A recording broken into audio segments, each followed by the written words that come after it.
오늘 설교의 제목이 뭐라고요? 네, 예수께서 눈물을 흘리시더라. 사실 이 제목은요, 한 절 다입니다. 통째로 한 절이에요.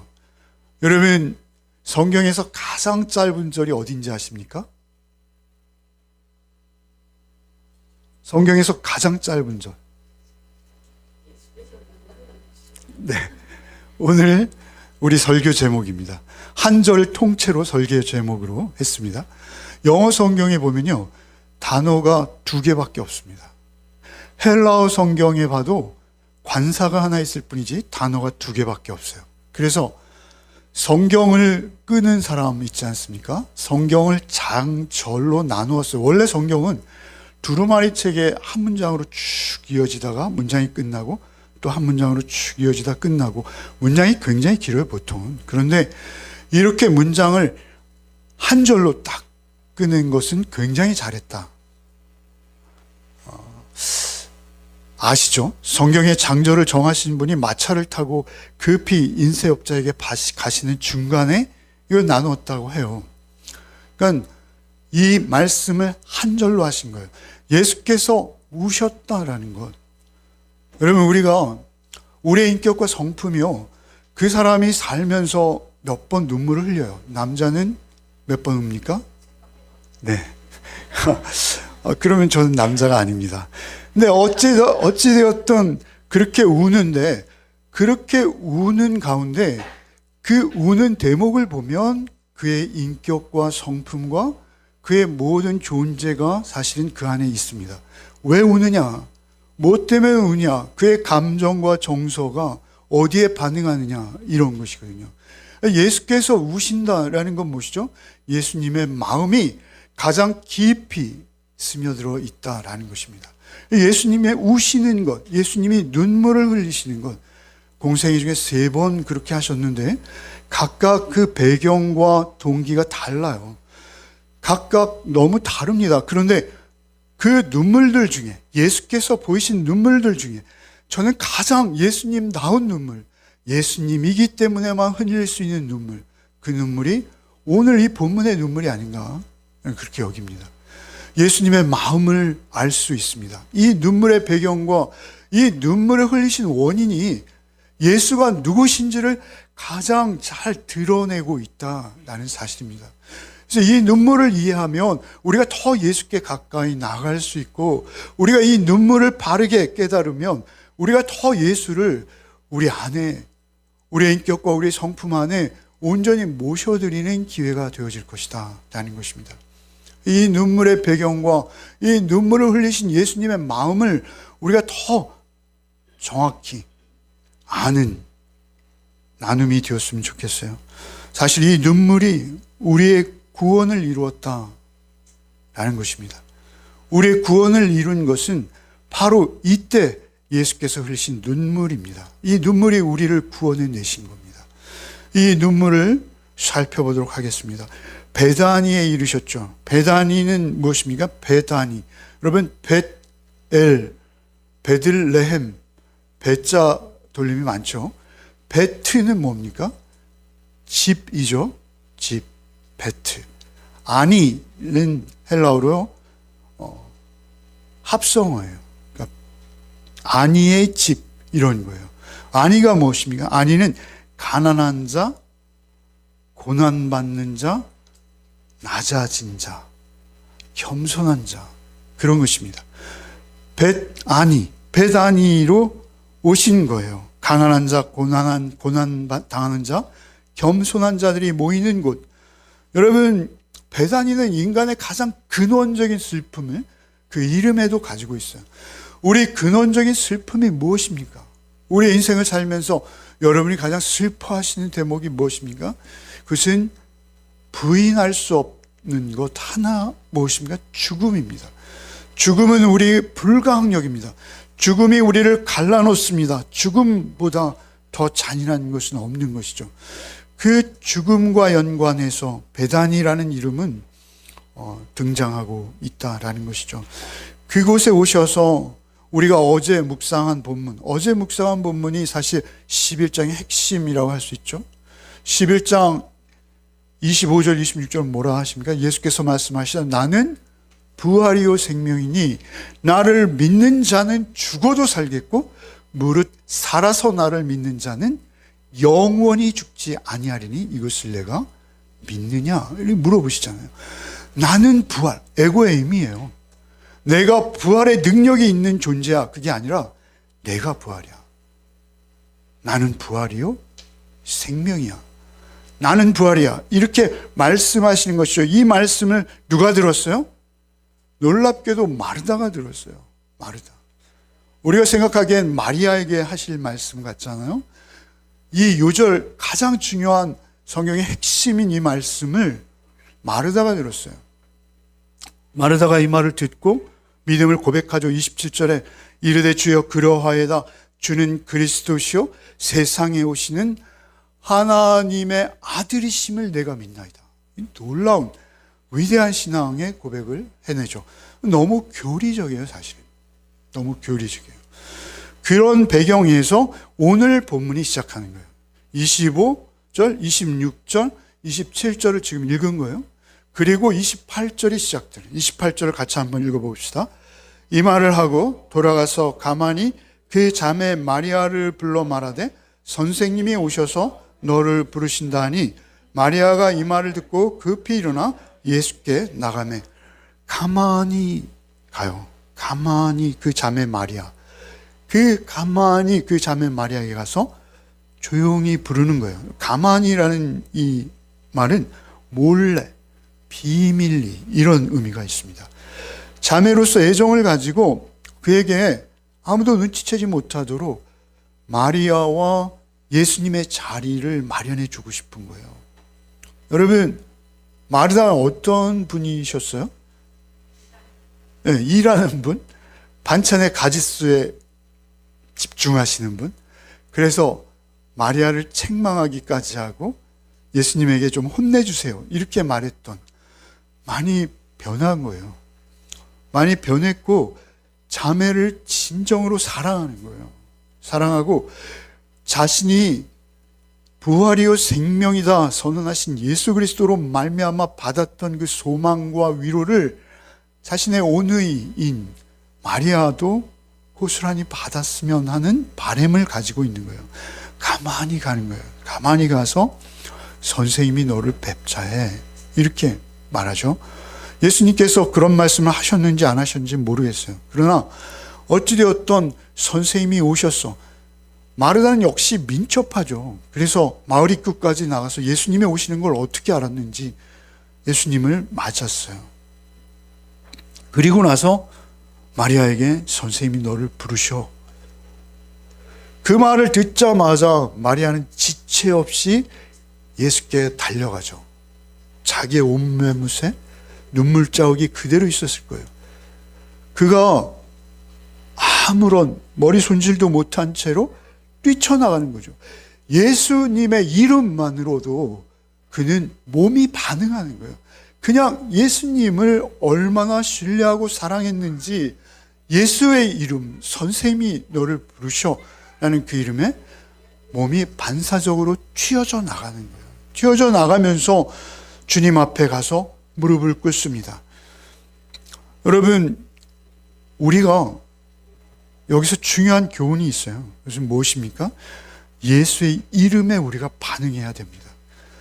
예수의 이름이 우리의 감정과 우리의 인격과 우리의 성품에 온전히 부어져 있어야 돼요. 예수의 이름만 들어도 우리는 반응할 수 있어야 돼요. 여러분, 예수님 승천하시면 뭐라 하십니까? 볼지어다 세상 끝날까지 내가 너희와 함께 있으리라. 마지막 말씀. 마지막 말씀. 마태복음이 첫 절에 임마누엘로 시작하셔서 1장에 임마누엘 시작하셔서 마지막 장 마지막 줄에 뭐예요? 임마누엘로 끝나는. 우리가 주님이 함께 계신다는, 우리가 가장 고통스럽고 내가 불가항력적인 위기의 순간이 왔을 때, 여러분, 그때 우리 몸이 반응해야 되는 거예요. 그때 우리 몸이 반응하는 것이 우리의 믿음입니다. 우리의 신앙입니다. 그때 반응할 수 있는 신앙이 돼야 되는 거예요. 그러기에 우리는 항상 어떤 위기 상황에도 주님은 여기 계십니다. 고백해낼 수 있는 그러한 믿음이 되어야 된다라는 것입니다. 30절로 32절을 이어서 읽겠습니다. 예수께서 아직 마을로 들어오지 아니하시고 마르다가 맞이했던 곳에 그대로 계시더라. 마리아와 함께 집에 있어 위로하던 유대인들은 그가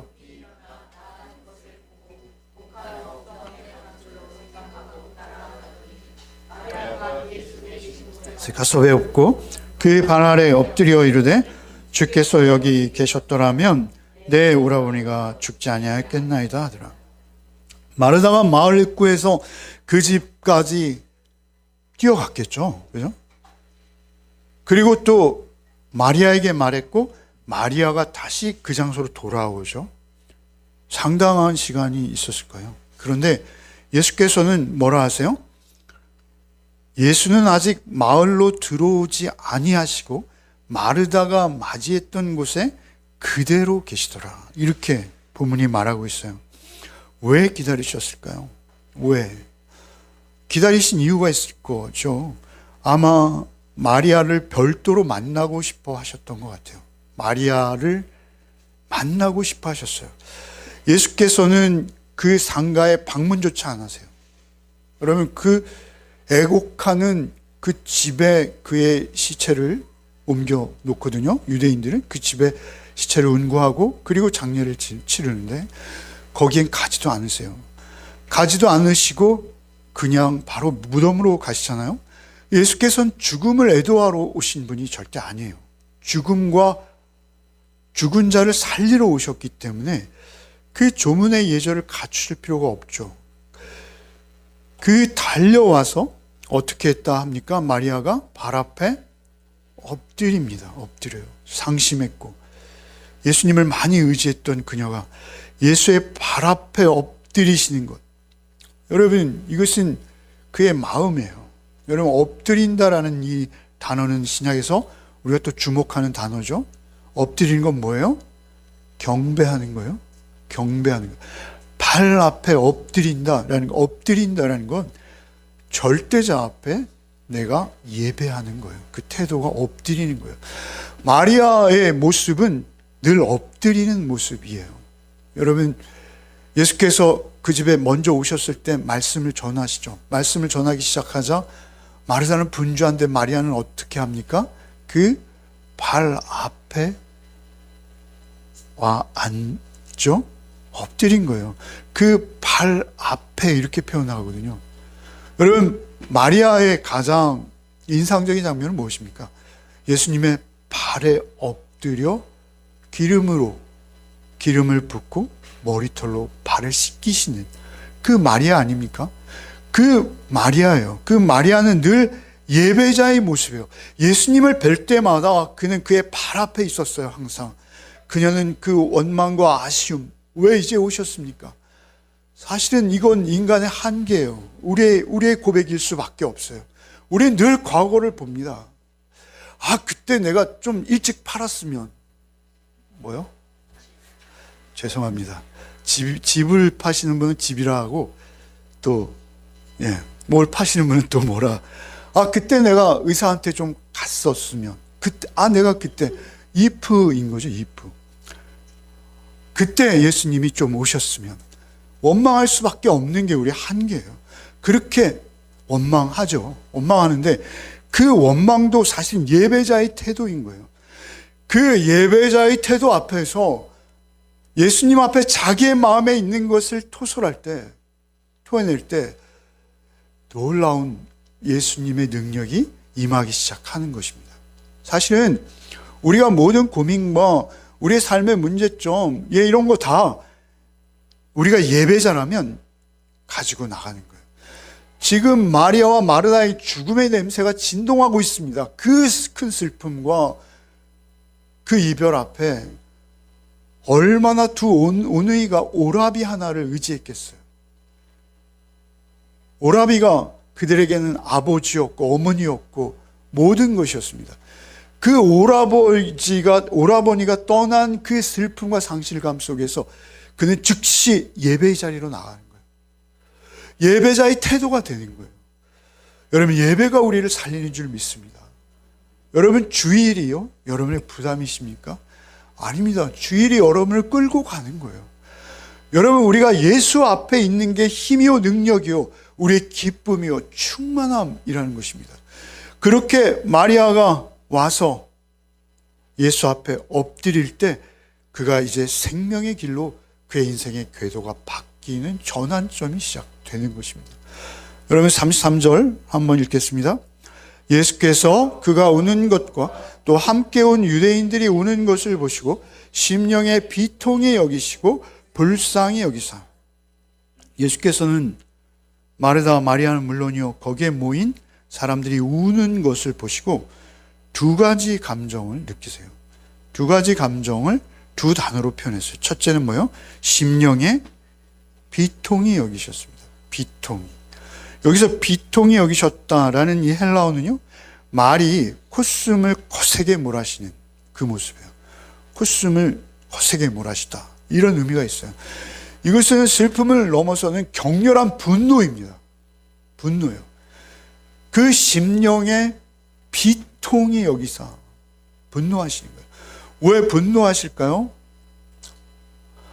이것은 신적인 면모예요, 예수님의. 여러분, 인간은 하나님께서 우리를 창조하실 때 복되고 풍성하게 창조하셨어요. 그런데 그들이 우는 것은 무엇입니까? 죽음 앞에서 우는 거예요. 죽음은 결국 뭐죠? 죄의 싹이지 않습니까?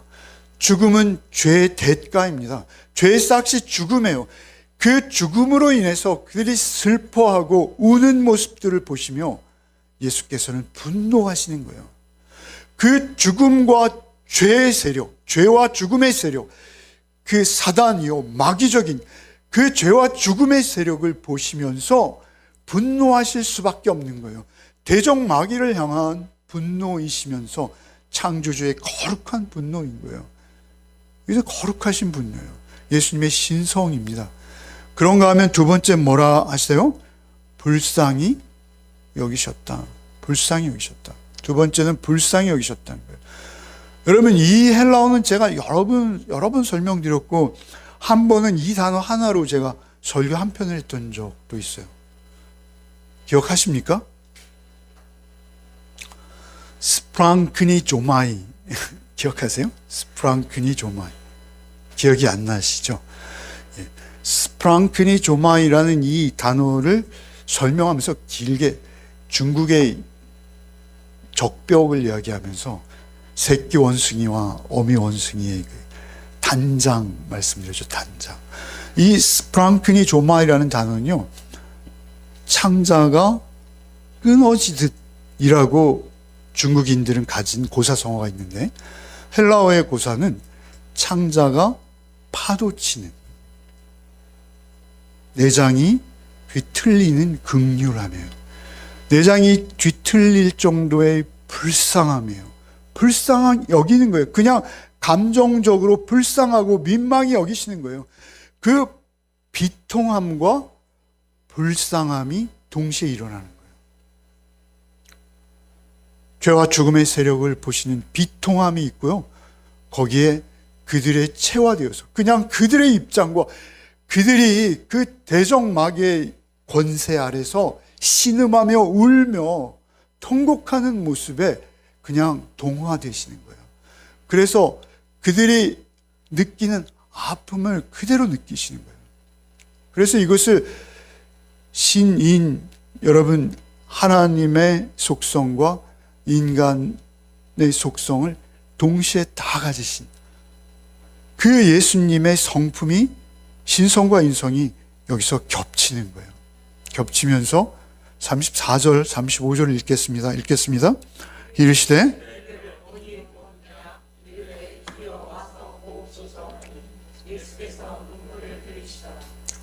그를 어디에 두었느냐라고 하시고, 그 상가로 가시는 것이 아니라 어디로 가시는 거예요?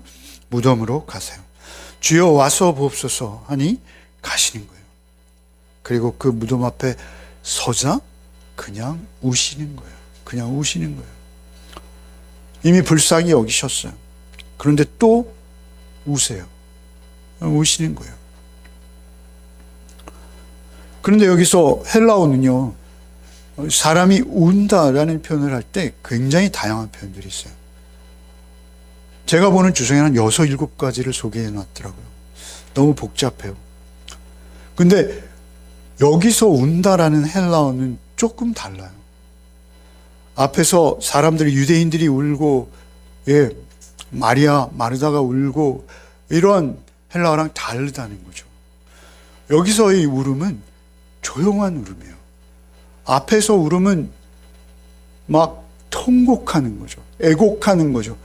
오히려 돈을 주고 고용해서라도 막 울음을 짜내는 그런 울음이에요. 그런데 여기서의 울음이라는 이 헬라어의 원은요, 조용히 눈물만 줄줄 흐르는 그런 눈물이에요. 예수께서 그렇게 우시는 거예요. 사랑의 눈물입니다. 예수께서 나사로를 살릴 걸 너무나 잘 알고 계세요. 이제 10분도 안 있으면 나사로야 나오너라 살려내실 거예요. 그 일이 일어날 걸 누구보다 잘 아시는 예수인데, 여러분 우세요.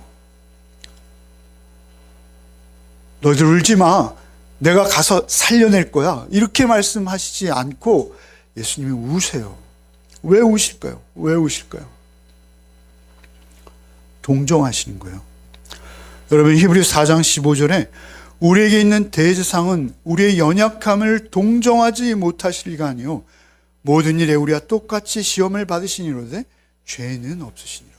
체휼이라고 그랬죠, 과거 성경에는. 우리와 같이 되시는 거예요.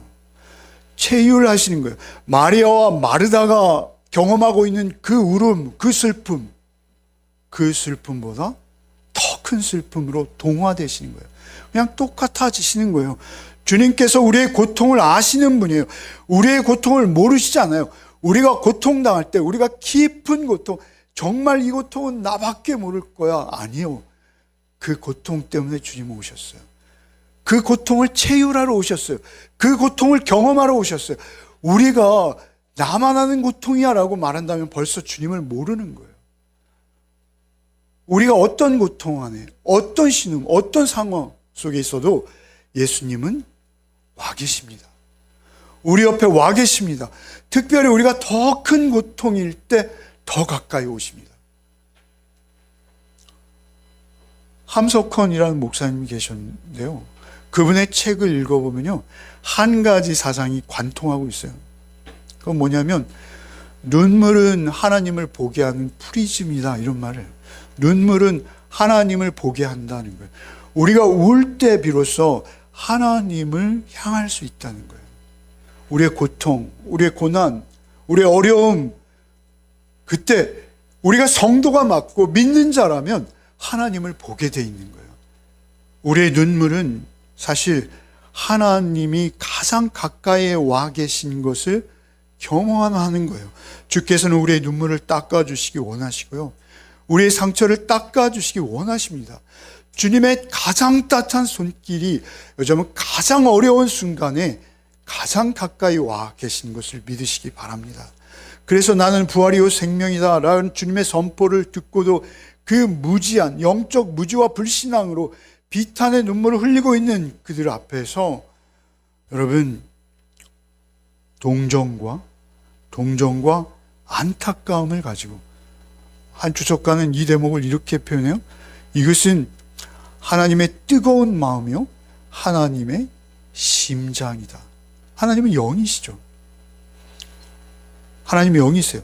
심장은 무엇입니까? 우리가 살아 숨쉬게 하는 거죠. 우리의 동력이죠. 우리의 존재 근원입니다. 하나님의 사랑은요, 어떤 종류의 사랑입니까? 하나님은 사랑이십니다. 우리가 매일 이야기하고 있습니다만, 그 사랑이 어떤 종류의 사랑입니까? 그 사랑은 바로 주님의 눈물 속에 흐르고 있는 사랑이에요. 사실 이 눈물이 예수님을 십자가로 향하게 하시는 거예요. 여러분, 요한복음의 구조는요, 여러분 이제 11장이 지나면 12장 십자가의 영광을 설명하고 13장부터 다락방에서 예수님의 제자들의 발을 씻기시는 것으로 해서 십자가로 직행하시는 것이죠. 그러니 여러분, 이 나사로의 죽음은요, 사실 십자가로 가는 첫걸음입니다. 여러분 36, 37절 한번 읽어보겠습니다. 이에 유대인들이 말하되 보라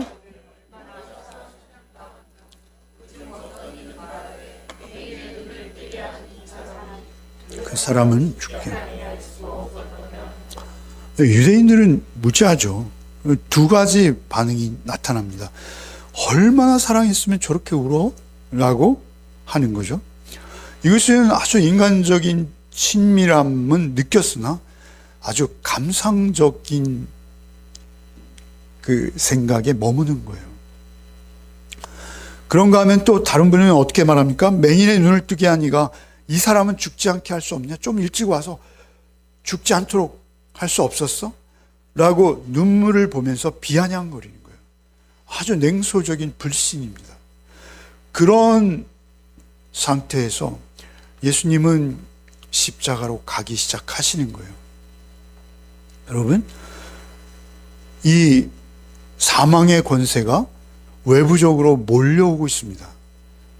내부적으로는 유대인들의 비아냥과 조롱 섞인 웃음, 불신앙이 가득합니다. 그 상황에서 예수님은 홀로 이제 십자가로 향하기 시작하시는 거예요. 11장부터가 이제 예수께서 십자가로 향하시는 걸음입니다. 여러분, 오늘 본문이 있는 요한복음 11장 우리가 지금 24, 25, 20, 30절까지 읽습니다만 여러분 50절에 가면 11장 50절 한번 같이 읽어봅시다. 한 사람이 백성을 위하여 죽어서 온 민족이 망하지 않게 되는 것이 너에게 유익한 줄 생각하지 아니하는도다. 이게 누가 한 말이에요? 예수님이 한 말이에요? 예수님이 한 말처럼 보일 지경이죠. 이 말씀은 이 말 누가 한 거예요? 가야바입니다. 가야바. 산헤드린 공회 의장이요, 유대의 대제사장이었던 가야바가 정치적인 음모를 가지고 하는 말이에요. 자기의 지위와 자기의 위치가 위협받을 것 같아서 저 한 사람을 죽이고 우리가 다 사는 게 낫지, 저 한 사람 때문에 우리가 로마의 손에 멸망당할 수도 있어. 정치적인 음모예요, 사실은. 예수님을 죽이기 위한 그 산헤드린 공회 의원들을 설득하는 말이에요. 그런데 놀랍게도 요한은 이 가야바의 발언을 복음으로 해석합니다. 여러분의 해석이 틀린 게 아니에요. 여러분, 한 사람 아담의 죄로 말미암아 죄가 세상에 들어왔다. 한 사람 예수 그리스도로 말미암아 대속의 은혜를 우리가 입지 않습니까? 놀랍게도 복음의 깊은 구조가 가야바라는 엉뚱한 사람의 입을 통해서 예언되고 있는 거예요. 복음이 예언되고 있는 거예요. 정치적 더러운 음모가 구원의 계획을 이루어내고 있다라는 것이죠. 여기서 그들은 이제 예수님을 죽이기로 결안했고, 산헤드린 공회의회에서 결안했으면 그건 법인 거예요. 예수님은 이제 죽음을 피할 수 없이 된 거예요. 그렇게 사형 언도가 내려지는 거예요. 그 길을 예수께서 홀로 외로이, 그러나 꿋꿋이 이제 가기 시작하시는 거예요. 예수님은 십자가를 향해 가시는 거예요. 여러분, 마태, 마가, 누가복음에는 예수님의 십자가로 가시는 모습이 마치 형편이 그렇게 될 수밖에 없는 것처럼 예수님이 압력을 받아서 떠밀려가는 모습인 듯 비춰져요. 그런데 요한복음은 전혀 달라요. 요한복음이 참 특색이 있는 것은 무엇이냐면, 예수께서 요한복음은 첫 기록부터 십자가를 언급하기 시작하시죠. 그리고 그 십자가로 가시는 것을 계속 반복해서 언급하세요. 여러분, 내 때가 있다, 아직 때가 아니다, 또 때가 왔다, 뭐 이런 비슷한 표현들을 여러 번 하세요. 여러 번 하시는데 아주 사역의 첫 걸음부터 이 말씀을 하세요. 가나에서 혼인잔치에서 물을 포도주로 변하게 하실 때 요한복음 2장 4절에 예수께서 이르시되 여자여 나와 무슨 상관이니까 내 때가 아직 이르지 아니하노라. 내 때가 내 때는 뭘 말하는 거예요? 여기 내 때는 십자가의 때요, 부활의 때입니다. 그 십자가와 부활을 요한복음 2장 첫 표적을 보이시면서 여자여 내 때가 아직 이르지 않았나이다 라고 말씀하세요. 첫 기적부터 십자가의 시간을 의식하신다라는 것이죠. 여러분 요한복음 7장 30절에 가면 그들이 예수를 잡고자 하나 손을 대는 자가 없으니 이는 그의 때가 아직 이르지 아니하였습니다. 네, 예수님께서는 그 때를 향해서 나가고 계셔요. 우연의 때가 아니에요. 예수님께서 스스로 선택한 시간이에요. 모든 것이 그 선택의 시간에 초점을 맞추고 있어요. 여러분 오늘 11장 53절 한번 보죠. 이 날부터는 그들이 예수를 죽이려고 모이하니라. 이 날은 어떤 거예요? 예수께서 선택하신 때인 거예요. 예수께서 스스로 선택하신 때인 거예요. 그래서 그 때를 예수님께서 이제 해석해 주세요. 바로 다음 장이죠. 다음 주에 우리가 묵상할 요한복음 12장 23절 한번 같이 읽어볼까요? 여기는 예수께서 대답하였을 때 인자가 영광을 얻을 때가 왔도다. 이제 선언하시는 거예요. 사내들인 공에 의결이 되었고 그리고 이제 예수께서 선택하신 그 때를 향해 나가시면서 이제 그 때가 왔도다. 그런데 그때는 뭐예요? 인자의 영광을 얻을 때다. 십자가를 뭐라 하세요? 영광을 얻을 때. 십자가는 예수께서 실질적인 명실상부한 온 인류의 왕이 되시는 거예요. 왕의 길인 거예요. 왕의 길을 이제 걷기 시작하시는 거예요. 왕의 길을 향해 나가시는 거예요. 그때를 받으시는 거예요. 유대인의 왕으로 오셨고 전 인류의 왕으로 마치 십자가가 왕의 즉위식이라도 되는 듯 그 십자가를 향해 가시는 거예요. 그런데 그 가장 깊은 마음은 10장 18절에 있어요. 목자를 선언하실 때 이를 내게서 빼앗는 자가 있는 것이 아니라 내가 스스로 버리노라. 나는 버릴 권세도 있고 다시 얻을 권세도 있으니 이 계명은 내 아버지께서 받았노라. 내 아버지께서 주신 거야. 이 때는 나의 때요. 내가 정한 것이요. 또한 아버지께서 주신 것이야. 십자가로 모든 예수님의 생애와 관심과 초점이 모아지고 있다라는 것이죠. 18장에서 군인들이 예수를 잡으러 오죠. 그러자 예수가 뭐라 하세요? 내가 그인이라. 에고 에이미. 내가 그인이라. 왕의 모습으로 스스로 십자가를 향해 나가시는 거예요. 여러분 오늘 말씀을 맺겠습니다. 나사로의 무덤 앞에서 흘리신 눈물, 그것은 무엇입니까? 우리에게 명확한 메시지를 전하고 있어요. 그래서 하나입니다. 우리의 고통에 깊이 공감하시는 주님이시라는 것입니다. 우리와 함께 하시며 함께 우시는 참된 위로자는 예수 그리스도 한 분뿐이시다라는 것입니다. 주께서 그 죽음의 권세와 죄의 비참함에 분노하시면서 이것을 해결하기 위해서 오신 주님이시라는 것을 우리는 잊지 말아야 합니다. 믿음은요, 지금 그 십자가의 주님이 내 곁에 계신 것을 믿는 것이 믿음이에요. 우리의 믿음은 어떤 믿음, 어떤 종류의 믿음입니까? 예수께서 그 마을 입구에서 기다리시던 그 예수께서 지금 여기에 나와 함께 계십니다 라고 고백하는 것이 우리의 믿음입니다. 우리의 믿음은 우리의 인생의 가장 슬프고 비극적인 상황, 그 순간에 주님 지금 나와 여기에 계십니다를 고백하는 믿음입니다. 여러분 그 믿음이 있으시기를 바랍니다. 여러분 요한복음이 강조하는 십자가의 영광은 또 무엇입니까? 그 주변의 무지와 어리석음을 보시면서도 조용히 눈물 흘리신 그 주님을 묵상하는 것, 그 십자가의 영광입니다. 그 꿋꿋하게 홀로 그 무지한 저들을, 무지한 나를 위해서, 우리를 위해서 십자가로 홀로 꿋꿋이 눈물과 함께 걸어가신 그리스도의 사랑을 여러분 기억하시기 바랍니다. 주님께서 함께 하심을 믿고 언제나 어디서나 우리를 주저앉히려는 세력이 있습니까? 우리를 주의 뜻 밖으로 몰아내는 세력이 있습니까? 우리를 어디선가 수렁에 빠뜨리고 어둠 속으로 몰아 넣어서 가두려는 세력이 있습니까? 주님이 계십니다. 나사로야 나오너라 하셨던 주님이 우리의 주님이십니다. 그 주님이 우리와 함께 하심을 믿으시기 바랍니다. 어떤 어둠도 깨뜨리시는 생명의 주님이 내 주님이야 를 고백하는 우리의 또 한 주가 되기를 바랍니다. 우리의 죽음의 증상들을 내려놓고 오히려 주께서 주시는 새 소망과 용기로 충만한 또 한 주가 되시기를 바랍니다. 주님, 오늘도 말씀을 통해서 나사로의 무덤 앞에서 흘리신 우리 주 예수 그리스도의 마음을 다시 바라보게 하심에 감사를 드립니다. 주님께서 죽음의 현실 앞에서 분노하시고 슬픔에 잠긴 사람들 곁에서 함께 우시는 분이심을 알게 하셨습니다. 우리의 고통을 멀리 바라보시는 분이 아니라 언약 속으로 찾아오셔서 함께 눈물을 흘리시는 주님이심을 깨닫게 하심에 감사를 드립니다. 주님, 우리의 삶에도 베다니와 같은 자리들이 얼마나 많은지요.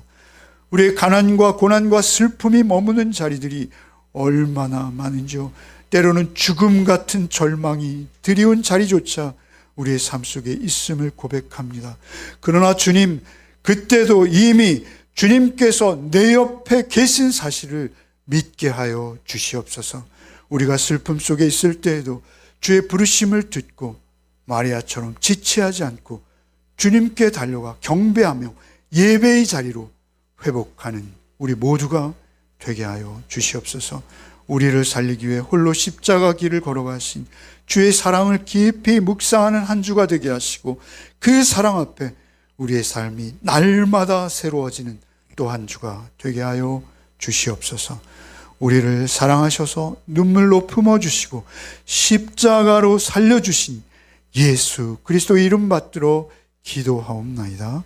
아멘.